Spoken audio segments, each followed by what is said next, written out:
Hi, everyone. Thank you for joining us today. I'm glad to see that that my call out this morning reached a few of my fellow related service providers. Um, I wanted to briefly introduce you to Kimberly Nix, who is our customer success executive for Text Help, and she will be presenting today on OrbitNote. And that's the take it away part? Yes, take it away, Kim. Okay. Thank you. No worries. Thank you. So, hi, good afternoon.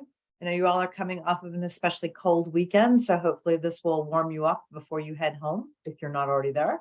My name is Kimberly Nix, and I am one of your customer success executives. Actually, Colleen Sanquest, who's on the call, is your official go-to girl, but we all work together and help each other out. So since I am a little more familiar with OrbitNote, I'm going to be the one that's going to go through this with you today. So the first thing is that we do have a few housekeeping things. That the session is closed captioned. And so if you want to make sure that your closed captioning is on, you want to go ahead and go to your toolbar and make sure that you turn that on. So it'll be there at the bottom of the screen for you. We are recording this session. So we're going to ask if you would keep yourself muted and use the chat box for any questions that you have. And I'll stop at various points and make sure that I'm answering those questions. Everyone's got their name and not just a random person in Zoom. So thank you, because I can call on people by name. Now you're all panicked that I'm going to call on you, but I won't. Also, I wanted to find out a little bit about those of you who joined me. So the first question I have, if you'll use the chat box to let me know, how many of you use PDFs with your students at least 3 times a week, or work with students who get PDFs assigned to them at least 3 times a week? You can put a quick answer in the chat for me. That would be great.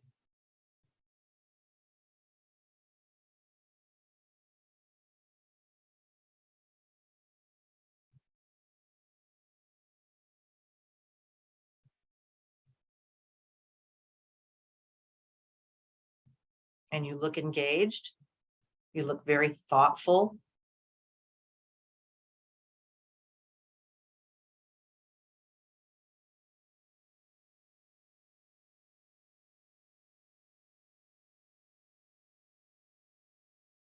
Okay.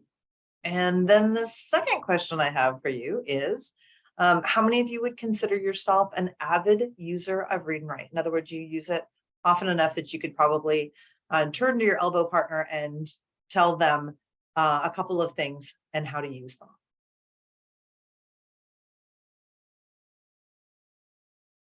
Okay, Sherry, thank you for your response. I appreciate it. Yes, Rihanna. Rihanna, I know, is an avid user. We go way back. Okay. So this is good information for me, because this helps me to know exactly how much and what to show you. So Sherry's on it, and Gloria is open to learn for some new things today. So awesome. Okay, well, let me then move us on. This is what we're going to be looking at. I'm going to talk to you a little bit about what OrbitNote is, and I'm going to first review the same features that you have available in Read&Write. I'm going to explain how these kind of go together as well. And then we're going to finish things up by looking at the new top premium features. And I'll explain what I mean by premium as I go along. So you've got some really good stuff in here, but I want to make sure that we maximize the time that we have together. Okay, when you leave, after our time together, I want to make sure that everyone in here feels like you have a handle on the kinds of things or features that are available on the toolbar. So if you've used Read&Write, this is going to be very, very easy. If you have not, it's not going to be that much more difficult. And in fact, I'm actually helping you with Read&Write on the back side, or on the flip side, if you will. I want to make sure that you're aware of some of these new premium features, because this is something that's really exciting. We've got some good new stuff in here. As well as I want to make sure that you feel like you could use at least 3 of these features tomorrow with students right away. So that's what I hope for in the time that we have together today. So first of all, let's talk about what OrbitNote is and why we're discussing it today. OrbitNote is actually going to help you with exclusively PDFs. So Read&Write and OrbitNote have always gone together. But a lot of people don't realize it, because Originally, the PDF reader or PDF toolbar, which is part of Read and Write, was called the PDF reader or the PDF toolbar. We gave it a new name, and it's called OrbitNote for a couple different reasons. First of all, we have people who are purchasing just a PDF solution. In other words, the Read and Write portion that will help you to interact with docs and the web and slides, they decide for whatever reason that they don't need that. So we had to give it a separate name so that they could purchase it separately. The other thing is that it's, I think, almost easier to explain to students that we're looking at PDFs, so we're going to use OrbitNote. Makes it very easy to see. They don't have to just look for that PDF thing and think, what is that? So it is part of your Read and Write purchase. So when you purchase Read and Write for Google Chrome, you do have to install 3 different extensions. Now, this wasn't to make your lives more difficult. This was actually to make it easier. The reason we did that is because, first of all, when you install the Read and Write for Google Chrome extension, you get the little purple puzzle piece, and you can see that on my screen. That is going to give you access to the toolbar that you get when you're on a Google Doc, the toolbar you get when you're on slides, and the toolbar that you get when you're on the web. So it's going to give you the 3 main toolbars that we use other than PDFs. Now, in order to be able to use the PDF reader, which we now call OrbitNote or our PDF toolbar, it is a separate extension. Now, it has always been a separate extension because it can do so much, but now it had to be because it's got an OCR contained in it. You can do all kinds of things with splitting and merging and all kinds of great stuff. So the reason it's a separate install, aside from the fact that it's very powerful, is that it's going to take care of a lot of different permissions boxes that otherwise would have popped up. So that's really to make your lives much easier. There's one other thing I will mention since we're on the slide. If you are using Read and Write, you will notice that we have a tool that is called Screenshot Reader, and it's indicated by the icon you see on the far left corner of the screen I'm showing. If you don't have it installed already, the first time you go to use it, it will prompt you to install it. A little green box will pop up that says install, and it's a 2-click install. The reason for this being a separate install, again, is because of its power. It's a very large part of the program, and it's going to help you to read anything that is text embedded within an image. So think table, chart, map, graph. If you're on a website, an advertisement, where you have text that's embedded within that picture. But in order for our tools to be able to read it, we have to see that there's text there. So the Screenshot Reader is going to give you the option to be able to draw a box around information that is embedded within that picture, and then it's going to read it because it's going to look for letters or characters and recognize that they're there. So the Screenshot Reader is actually going to fall into my discussion about some of the things that OrbitNote can do, because it's got an OCR tool. So we'll talk more about OCRing as we go here. So what do you get as part of OrbitNote? Well, this is the OrbitNote PDF toolbar, and I've divided it into 3 sections. So the first section you'll see is basically our text to speech. So being able to read things aloud. So you have the click to speak, which is here, as well as the play and the stop buttons. So that's always going to be included no matter what. Then we have what I would call as our legacy Read and Write tools. So these are the tools that if you've used Read and Write on a doc or on the web or on a PDF, on a slide doc, you would have the dictionary, the picture dictionary, the Screenshot Reader I just mentioned, the single word translator, the ability to create a vocabulary list, and our screen masking tool, which is going to help with focus. And I'll demonstrate all of these briefly in just a moment. We also have 4 different colors of highlighters that are available, and those highlights can be collected onto a brand new Google document. So that's a really good thing. Then finally, this is the part that I get excited about because you all have OrbitNote Premium, and Premium gives you access to tools that you otherwise would not have had. So you have shapes drawing, you have freehand drawing, you have what I call the old school eraser that will allow you to get rid of those things. We have pushpin annotations, we have text annotations, we have the ability to insert an image within your Google Doc, within your PDF, and you can also insert a digital signature. So I wanted to show you these things live. So let's go ahead and take a look at this. And I have a PDF already open. Now, just in case you were not aware, if you have your drive and you have a PDF, in order to open it, you're simply going to right click and click open with. Now you can open it with Read&Write for Google Chrome because it is part of the program, so that will cause it to open. You can also open it with OrbitNote. So either one is going to work to open up that document for you. So let me start with giving that quick overview of the tools that you would have also available in our Read&Write toolbars. So we just talked very, very quickly about the reading. So you can see when I run my cursor over this document that it recognizes that there are letters or characters there. And you know that because as I ran my cursor over it, I didn't get a big purple box. It actually highlighted the words. So it sees that there's letters or characters there. So that is a really good thing. This is going to allow me to use click to speak. Now, click to speak is going to let you read one sentence at a time. So when I click on click to speak to turn it on, you'll notice it is red. I can go to a sentence and click. Even 15 minutes earlier for 3 days can make a difference. Point. Now, you'll notice that it tried to continue to read. So what I want to do is to take you over very quickly to our settings.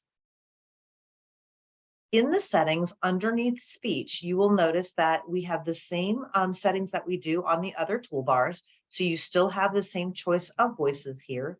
I had Ava, she happens to be my favorite, but you have a number of voices here that will read text in English.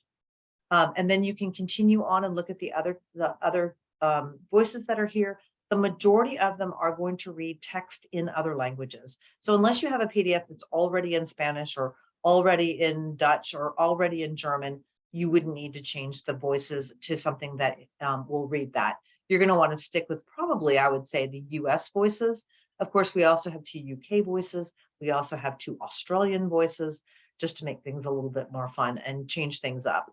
Now, since you're working with elementary students, I would say I would stick with the US voices simply because the pronunciation of a lot of words is completely different, as we know, in the UK and Australia. So if your kids don't know what you mean when you say check their schedule or park the car in the garage or recycle your aluminum, then they're really going to be thrown by that if they have that in the text to speech. You can adjust your speed here. You can also choose to use this box to change the speed to something that makes you happy. So 4 is a little small. Let's see. I like a 43 seems to work well for me.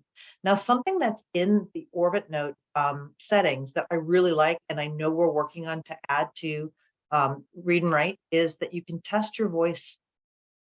Test voice speed. So you get an idea of how quickly or slowly the voice reads without having to leave this box. So I think that this is a nice thing. But the reason I came here is because with the click to speak, it's going to read one sentence at a time unless you have continuous speech checked. This is turned on by default. So if you turn this off, this will default to reading one sentence at a time. And I just want to make sure I click save in order for it to do that. So that's going to let that click to speak allow me to click anywhere on a sentence and it will read just that one sentence. So that's going to be helpful for a lot of kids because it's going to help them with how much they're taking in at one time. Now, of course, you can highlight what you would like to have read and then click play. You also have the option, however, if you have students who like this. Now, some may have trouble with the fine motor, but you could have something read by clicking on the screenshot reader, drawing a box around what you want read, letting go, and it's looking for those letters or characters. Are some tips to keep the groggy in Z zone, according to the University O. Now, let's try that again because it's not playing nicely. Let's see if I can get it to do what I want it to here. At Sudi up to WREEYUIE. I have to figure out why it's doing that. It could be because I've had this open and I've been playing with it for a while. However, I will show you that it does work, I promise. Okay, let's move on from there and I'll come back to another example to be able to show you that. So if you weren't aware, you have a dictionary that you can click and have it open. You can choose the word you want populated in that dictionary by simply clicking on the word. So I'm just clicking on the word and it is looking the definitions up. Now, I like this because all of the definitions are able to be speech enabled. In other words, they can be read out loud. So I would just need to click on the play button in front of the definition that I want to listen to. I love this, especially because my background is I worked predominantly with struggling readers in middle school. So I had a number of students who didn't want to ever use a dictionary because they couldn't read things aloud for themselves. So the fact that they can go in and simply click and have something read out loud, I think is a huge help for our students. We also have right next to it the picture dictionary. So if I click on the picture dictionary, I'm going to move this over so I can see both of them. It's going to look these two up at the same time. So I can look for the word days. You'll notice that I get a picture. I also get the definition. So I see where a lot of students choose to have both. But if you know your students are going to really do better by just having that picture dictionary open, you can definitely just open that and then simply click and get some pictures.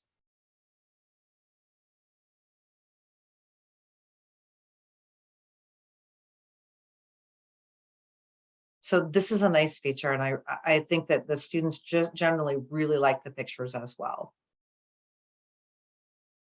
Now, since I'm going to come back to this, I want to slide over to where we have our translator. Now, the translator is a single word translator, but I'm going to keep the picture dictionary open because if you are working with students who English is not their first language, you know that they're going to be helped by not only having a visual, but also being able to have the definition read. So have the translation read. So I'm going to come up here, move this guy over, and come back to our settings.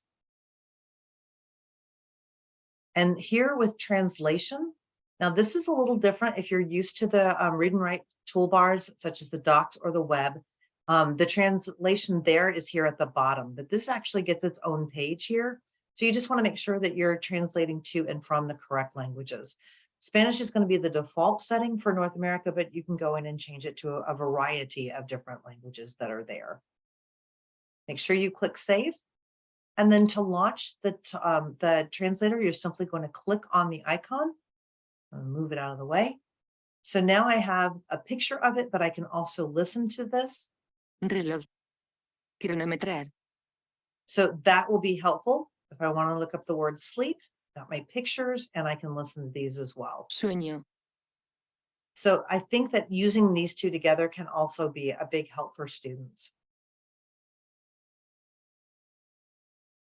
Another one of the tools that I really like, especially because most of my students struggle with focus no matter what, is our screen masking tool. So if you've not used this before, when you turn this on, it's going to do essentially what you see the icon look like. So it's going to mask the screen, and it's going to give me a reading light that can be dragged down the page as I read. That way, when I scroll, it's not going to take me 20 minutes to figure out where I left off. You'll also notice that this nice little control panel pops up. This is to help you to get into the settings easily. So we're going in the same place we did up here. We're going to these settings, but we're going to be able to get to the settings specifically for screen masking in one click. So that can be helpful.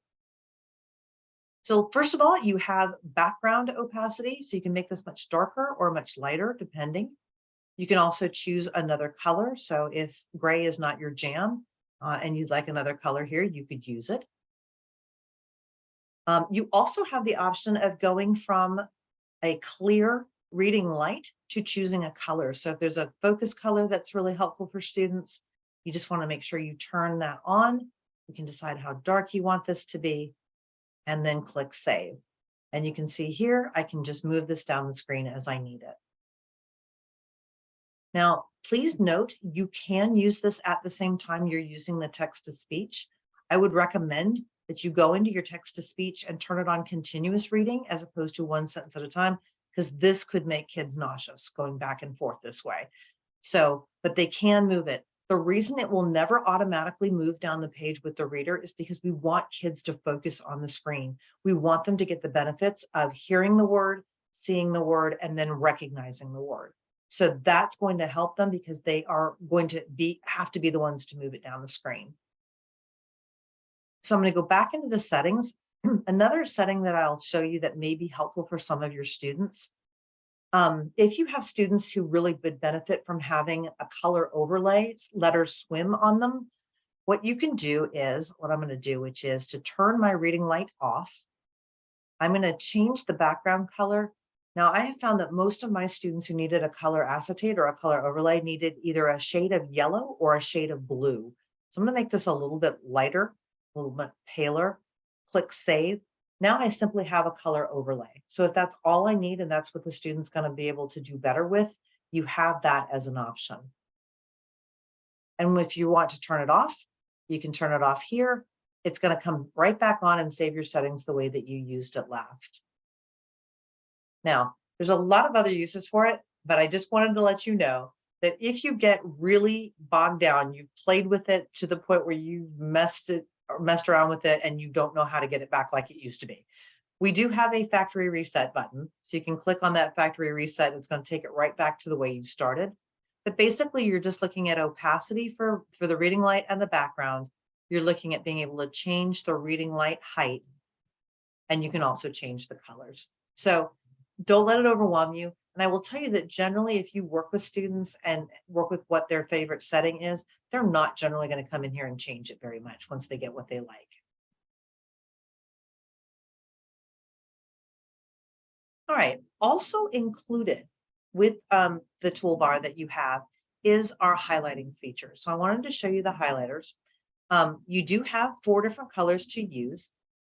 And this is the broom which will clear your highlights. So I've done some pre-highlighting down here.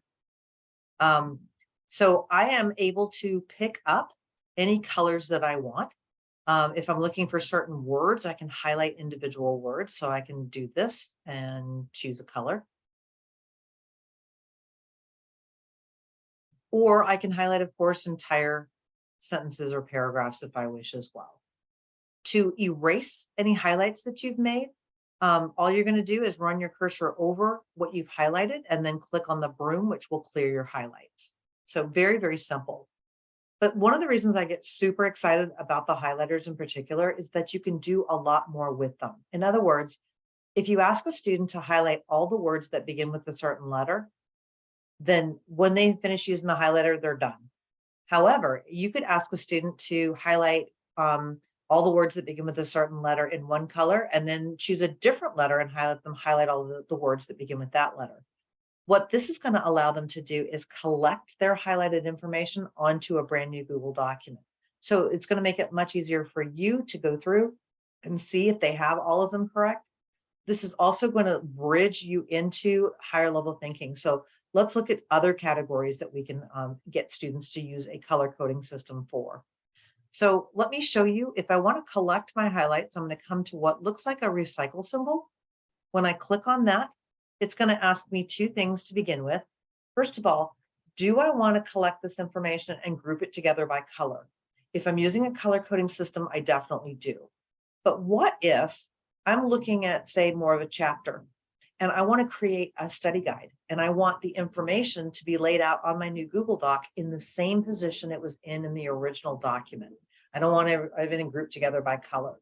I can choose position, which means to keep it collecting in the position it was in that original document. I'm going to click color here. And I think I only want the information that I highlighted in pink because I highlighted other information in other colors. So I click OK. It is going to automatically open up a brand new Google document, and it's going to pick up just the information that I asked it for. So I've got my highlights in pink. One of the things I really like about this, in addition to the fact that it will auto save in your drive, is that you're going to be able to get back to your original PDF. In other words, when my students used to do research and I'd go, oh, this is great stuff. Where'd you get it? And they'd go, I don't know. And I'd say, I don't know is going to be really hard to put in a bibliography. So I like the fact that it's going to help the student get back to the same document from which they collected their highlights. Now, another thing that you can do with the highlighters is this will allow you to be able to create a vocabulary list. So I will never get back the hours I used to spend creating these for my students. You get to go through the document and decide which words you would like picked up and placed into a vocabulary list. And then our program does the heavy lifting. In other words, we look up the word, all the definitions, include a column for our pictures and a column for notes. You're going to get a 4-column graphic organizer. So when I click on the vocabulary list, it kind of looks like what it does. Now, this is the only tool that is not going to happen instantaneously, so you might want to give it up to a full minute. But when it opens, you'll see that you'll have the graphic organizer with all the words that I had, and it is creating a Google Doc, so it's 100% editable. So if I want to get rid of any pictures that don't make sense or I don't resonate with, I can do that. If there are definitions and maybe too many, I can certainly pare it down, or I can choose to paraphrase it if I want to. But I would say this is something, especially with elementary school students, that I would create as teacher, make some modifications to, and then share with my students.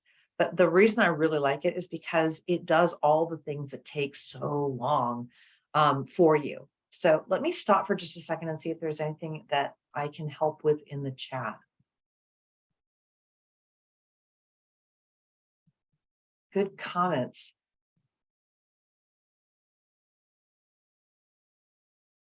So Melissa, yes, it automatically adds the meaning and the symbols on the vocabulary list. That's the beautiful part of it.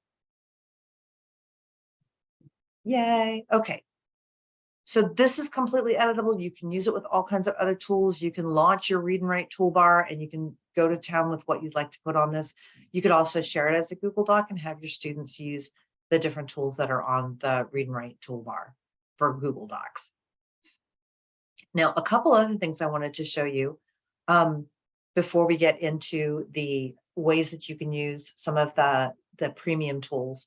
One of the things that is new, if you've not seen it, in the settings is that under general, not only do you want to make sure that your language is English, but you have a choice of theme. I have this on my phone. I like dark mode. I find it much easier visually for me to take in information. So you have this for your PDF as well. You can change the theme if that makes you happy. Also, this is a default text size. So since you are working with younger students, you're probably going to want to tell them that they want to make their default text size. So anything that they're going to be doing, say in the text box or typing, this will default it to the size that they choose here. So they don't have to go back in and change the font itself. So I think that is a very helpful thing in and of itself as well. So I'm going to keep that pretty big and click save. Now, just a few other things just to mention, because this drop-down menu is different from the other ones that are in Read and Write. If you are a Read and Write user, I wanted to let you know that if you have we have help and support. So this is a tech support link. It's going to take you directly to our support.texthelp.com website. And these are all of the articles we have if you're having any difficulty in using OrbitNote. So quick and easy to get to right from the toolbar itself. That's why I wanted to take the time to show that to you. So help and support right here. Also, if during our time today or at any time, you're either having difficulty with using OrbitNote, or you're thinking, hey, it'd be really great if it could do fill in the blank. If you click send feedback, it asks you, are you having an issue, or do you have something that you'd like to suggest? So this is a super simple form, and we really do encourage you to fill it out, because this is the kind of thing that helps our developers to know what to add next that's going to be of value to you. All right, let me take us back to the slide presentation and get some additional information to you that I think is helpful. What happens if a teacher shares a document, a PDF, with a student and shares it in view only?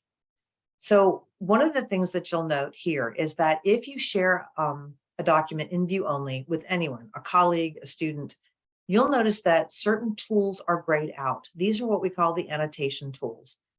Because you're sharing that PDF in view only, you're basically saying you can't do anything with it. Now, we know it's not going to change the PDF itself because it's a PDF, but it's not letting you annotate or do anything to layer on top of it. So we now have a way to let students and colleagues know if you open up a document and you see this message, it's going to say this document is shared as view only. To annotate or edit, you need to make a copy. So this is going to give the student an option to make the copy. So if the teacher forgot to, or you would like to make an annotation or use something, you have that ability to make the copy. I think this just facilitates life being easier. You don't have to worry about it accidentally having shared something in the wrong way. And it's going to let the student take control and make that copy for themselves. Another really cool thing that we have now is our built-in OCR scanning. So I'm going to show you this in just a moment, but this is going to take a document that has not gone through OCR. So you can see from the bad scan I have on the screen, this is something that someone probably laid on a flatbed scanner and scanned in, and they essentially made an image, right? Because unless it's gone through OCR, we see that there's an image, but we can't tell that there's text there. So because you have our premium OCR feature, we now have the ability, you have the ability, your students have the ability to simply click let's scan it. So if they get something, if they find something on the internet and it's a PDF that has not gone through scan, we make it very, very obvious. It says scan text on a little red button and that big, huge. Now, oh, I'm not going to do it until I click scan. So when we talk about image only PDF, if I try to highlight the image that you see on the left, I can't run my cursor over it. I can't get it to do anything. And when I try to, the whole thing goes blue. That is going to let you know that it is an image only, which means we can't see that there's text there. However, if you then click scan text, it's going to run it through the OCR. You will be able to see the text there now because our tools will be able to work with it. You'll be able to run your cursor over it and it will recognize that the text is there. So we still do see that there's PDFs that are definitely online in some places that are not accessible. I would say that there are a lot more websites that are conscious about this. I know that ReadWorks and Reading A to Z are some of the ones that are starting to make sure that they are OCR'd, but we want to make sure that all students would be able to deal with a text in the PDF if it's not. I'm also going to show you in just a second the split and merge. So split and merge is pretty simple and it's pretty straightforward. The nice thing about this is for a teacher tool, this is going to let you take one or more PDFs and alter them. So you can either, if you have, say, a 13-page chapter and you only want, say, the first 3 pages because you want the students to stop and maybe answer some questions. You can literally drag pieces out of or pages out or delete them, and you can upload another file and move pages into. So you can literally create the PDF exactly as you want to share it with students by deleting pages, by adding pages, by splitting and merging pages. So if you have a chapter, you could choose to find a map and then upload that where you needed it within that PDF. So that's going to give you as teacher a lot of control about what exactly is provided to your students. So very, very simple. As you can see here, we have some questions I want to add here. I have the chapter and I can choose to add those questions wherever I want at the end if I choose. All right, let me go ahead and take us back. I want to show you some of these things here. Okay. I'm reading the question. Yes, so I would say really, really important. An image only PDF, because our tools can't tell that there are letters or characters, there are some tools that will work. The screen masking will still work because we don't have to be able to see text on the page to use it. You wouldn't be able to use the vocabulary list or the highlighters or the translator. You could use the screenshot reader to read things out loud. Let's see if I can get this to work here since I had that not working earlier. Degrees imaging pictures help your child too. Okay, well, I'm gonna have to find out what's going on with my screenshot reader. But it will in a perfect world where my technology was working and nobody was watching, because it never has a problem unless I have an audience. It's going to help you to read things that are embedded within an image only PDF. But you wouldn't be able to use, say, the dictionary and the picture dictionary. So the only option to have it read would be that screenshot reader. All right, so let's get into some of the annotations that you can use. First of all, you have shapes drawing. So I pulled up this PDF thinking maybe that this would be something that you would like. I think that my students I know would like to be able to use shapes to indicate what they think is important or the correct answer. So you can draw a circle and you can draw a square or a rectangle. You also have the help, and I say that because I'm not so good with freehand, but to draw a straight line. So if I want to draw a straight line, I could click and draw a pretty nice straight line. If I don't like it, I can use that old school eraser and get rid of it and start again. I'm going to draw, I want that thickness to go away. Okay, let me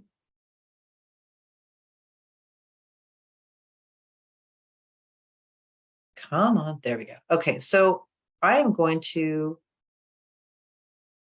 draw a box around the correct answer. So cat, I want a rhyming word. I'm going to draw a square and I'm going to click and draw a square. Now, why did it black that out? Because the fill color is here. So if I don't want fill color, you want to click no, fill color. So I'm going to erase that and try it again. And there we go. So now I have a nice box. The next one, we've got tree. So if I want to use instead, say the circle, and instead I would like my color to be red, then I'm going to draw a circle around my right answer. So I can choose to do that as well. If I would prefer to use freehand drawing, I can do that as well. So if I want to put the correct answer, I can actually draw around it, if that makes me happy. And I can undo it or redo it. And again, all of these can be erased by using that old school eraser, as I mentioned. So if you wanted to show relationships between and among, you can definitely use the freehand drawing. I also like the fact that you could add additional information on here. So the text box is going to be nice. So if I wanted to put something, a note, I can use our speech to text. Don't forget this is due Tuesday, period. So I'm going to use punctuation. And I'm going to capitalize that too. All right, I can choose to make this larger or smaller. I can also choose to change the color. And I can drag this around. So I'm going to make it a little bit smaller so it'll fit nicely there. And then simply click off of it. I can go back in here. I can change the box. I can make this larger if I want to. And that way I can put it exactly where I want it. Now, if you don't have the room for the text box, or a push pin is going to put a push pin on the page, and it's going to allow me to click on that push pin and to put some writing. So if I wanted to label what these are, but I don't really have room within that box, I wanted to make sure that I could put this here. So let me try another one. I'm going to click the push pin. I'm going to put it near his ear. And I'm going to type in cat. Maybe I shouldn't do it in all caps. That's better. And maybe I don't want it in red. Maybe I would prefer it to be in purple. And simply click away from it. Then when I click on that push pin, that's going to have the information for me. So same with the one that I have here. I can use the same tools. What we have here is, again, a reminder, push pins. So you can remind them what they need to for their directions. A student can use this as a bookmarking tool. So that can be a nice thing. Or just you may want to make a modification to an assignment. So you've got those for your push pins as well. You also have the insert image and the insert signature or the digital signature. So let me show you what that's going to look like. This is going to give you the ability to find a JPEG or a PNG Now, if you have an image that is saved within a document, you want to make sure that you download it and save it separately. So this is going to allow me to look on my computer. I happen to have a picture that I've saved on my desktop, so I can open it and it pops it right in. It's that simple. You can also, by the way, look in your drive. So if you have something saved in your drive, that will work as well. And then I can drag this where I'd like it to go. And I can resize it if I want to.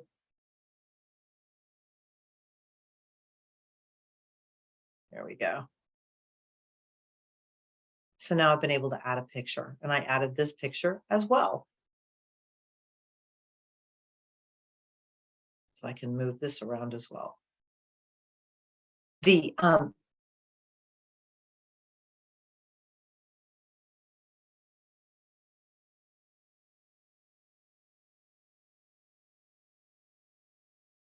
my best mousing skills. That actually was probably the best I've ever done. Okay, I'm going to click insert signature, and then I can move this where I'd like it to go or where there's room. Come on down here.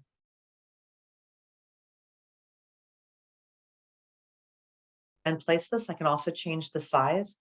Now, one of the things that you will notice is that there's this little download button with a red dot. And what this lets me know is, and if I go to move away from the page, the same thing, it will ask me if I want to keep the signature, because the only way to keep the signature, now, if I close this right now and relaunch it, everything, all the annotations, all the highlighting, everything that's on it is going to save, except this digital signature.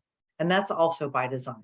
So if you want to put the digital signature on, the one thing you're going to have to remember is that you want to download it, because that PDF will not keep that signature on it unless you download it. And when you upload it and open it again in OrbitNote, you're going to be able to see it. But I just wanted you to know that if a signature is something that you want to add, you want to make sure that you download it, because the signature will disappear as soon as I close this document. Okay, I wanted to stop and just see if I have a couple more questions coming in.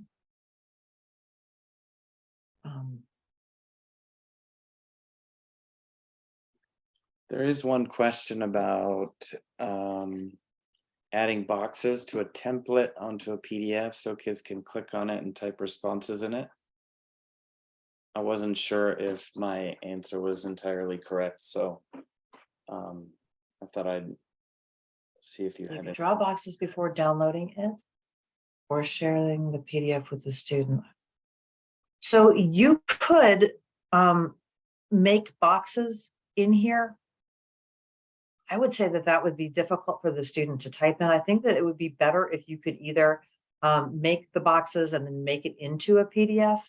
Another option may be, so let me show you if you've not seen this. We have a commenting tool. Let me refresh this. Now the comments or add a comment is very much like what you would have on a Google Doc. This is going to allow you, there we go. Okay, this is going to allow me to highlight some information, and you can see the add a comment pops up. So when you click on the add a comment, it is similar to what you would have when you are in a Google Doc, except we actually give you more. So we give you several more tools that you'd be able to use. One of them is our voice note feature. So if you've not used this before, this is a wonderful feature, especially for students who don't have the physical dexterity or are not particularly good at typing, or a lot of my students whose keyboarding skills were not as fast as they could think and they would get frustrated. This would allow a student to simply speak their answer and it would record it for them here. We also have word prediction. We have talk and type, so I can use speech to text. My body is not quite ready for the sun, period. I can listen to this back. My body is not quite ready for the sun, period. And we have an option to add an image. You can also add another document. So if you have a Google Doc saved in your drive, you could add it there. Again, I always think about supplementary things that would be helpful for students, maybe a page that has prefixes and suffixes or Greek and Latin roots, or a map, that kind of thing. and then you can click comment. So the comments can be moved around so you can have as many per document as you wish.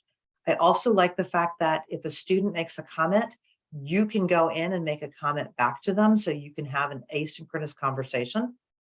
I also really like this because I think that this is a great way for students to be interactive with what they're reading or what they're thinking. If they have a question, they can get it down right away. If they have a comment or they need some help with something, they can make this comment. And of course, as it's shared with the teacher, they can find out what the student needs some more help with. So it's not really filling in your box comment necessarily, but it would give a way for students to be able to tell what they're thinking. I love voice notes. Please note that you only have 1 minute per voice note, but you can make as many voice notes per document as you wish. So you've got those as options. All right, let me think. What have I not shown you? Oh, okay. So let me go ahead and show you the split and merge. No, let me go ahead and show you this first, because I think this is important. Let me make this big. There we go. Okay, so really important to note, we do have the ability to interact with a lot of different learning management systems. Classroom, which I know that a number of you use, also D2L Brightspace, we can use, we can be integrated with both of those things. So I want to show you and call your attention to what you see in the center of the screen. That box that says OrbitNote and has 3 different possible check marks. The first one is Open Web PDFs. I'm going to show you in just a moment. We're going to go in and allow you to, or get you to, check that box. That means that if you open up a PDF from a web page, it's going to automatically open up with OrbitNote so you can interact with it.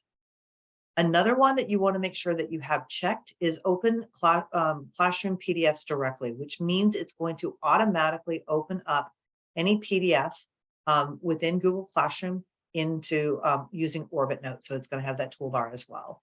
And then you'll also notice that you have the option for Brightspace D2L to integrate with it. And what I get people to do is to go ahead and click or the check mark for all 3, because it won't hurt. If you're not using D2L, then no harm, no foul. Or if you're not using Classroom, same thing. I would say you want to have the ability to have PDFs from the web opened up. So let me go ahead and show you where that is. This is also going to show you where the dashboard that we talk about for OrbitNote. So coming up to the top of the document here, or top of the screen here, you'll notice that in my list of extensions, I have OrbitNote pinned. And the reason that I have it pinned is so that if I want to quickly and easily get to my OrbitNote dashboard, this is where you're primarily going to use it to either OCR a document, or you're going to split and merge things. So you can drag and drop a PDF here. You have the option also. Now I'm going to go back up to the icon. I know it's really small, but basically it's like a sphere or a circle that's 2 different shades of blue slid apart and 2 different dots. If you right click and click on options, so right click and click on options, this is going to take you directly to that box I was mentioning. So you can see how I have all 3 of those checked. So open the web PDFs, the Classroom, and the D2L. I went ahead and checked them all. And I will tell you, I don't have D2L or Classroom. So I went ahead and checked them all because that makes sure that they're going to open up that way. So I wanted to make sure that you knew about that because I think that's going to be important for you. But this is where you're going to be able to drag and drop. If you're going to split and merge, you're simply going to choose where those PDF files are and add them here. Now we have a 1 minute, it's 1 minute and 37-second video that will show you how to do that.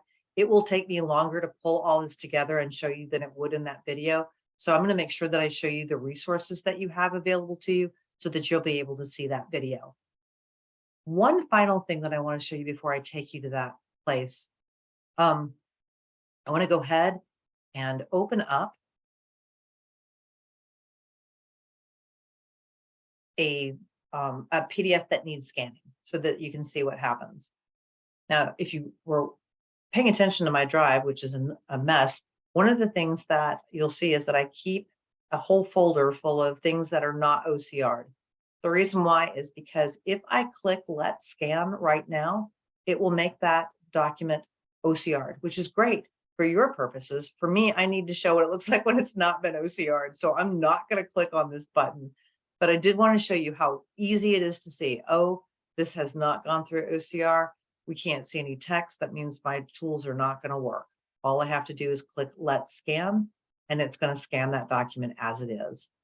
Now, if you are a person who would be more comfortable with renaming that document after you have opened or after you've scanned it, you may want to go back in and rename it. And what I do is add the letters OCR right after the name, because an un-OCR document and an OCR document visually look identical. You can't tell the difference by just looking at them. So if you want to know whether you've already run it through OCR or not, you can do that. But that's why I am not going to scan this particular document, because I need some to be able to show people.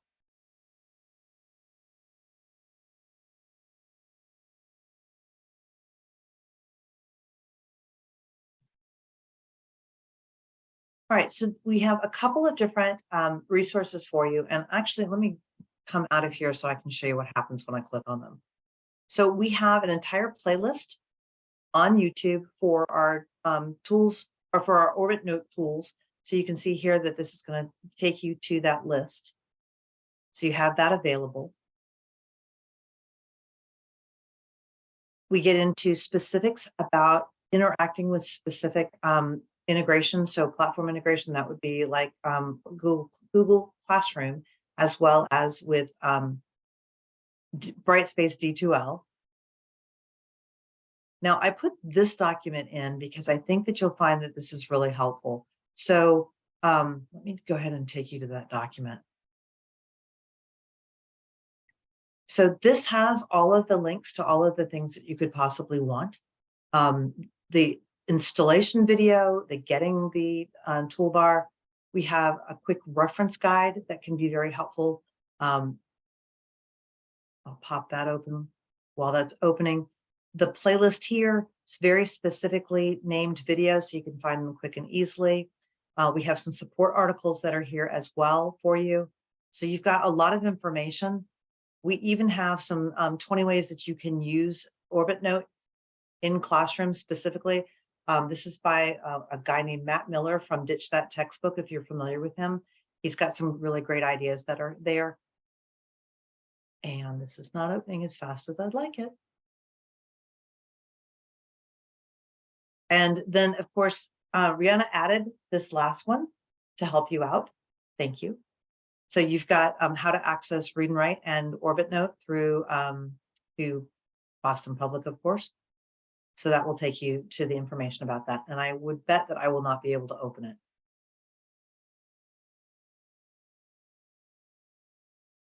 Oh, I can. Fabulous. Okay. So you have access to this as well. All right. I know this was a lot of information in a very short amount of time. I hope you feel like you've got a handle on at least 3 tools that you could use. You have a better understanding of some of these great features that you have available to you that are premium, as well as I hope that you feel like that you could use some of these things to help yourself as well as help students right away. Are there any questions, since we have just a couple minutes left? Can I get a thumbs up if it made sense? Okay, then I've accomplished what I meant to do for today. Good. Yay. Okay, very good. Well, thank you for joining me. I know that Rihanna will be able to tell you where to get this video as well as the slide deck. So I will leave that to her to share with you. And thank you for joining me. Thank you all so much for joining us. And thank you, Kimberly and Colleen, for your training and all the resources. And we also have a follow-up session if you want to share more with your colleagues for next week. Have a good night, and we'll see you next time. Thank you.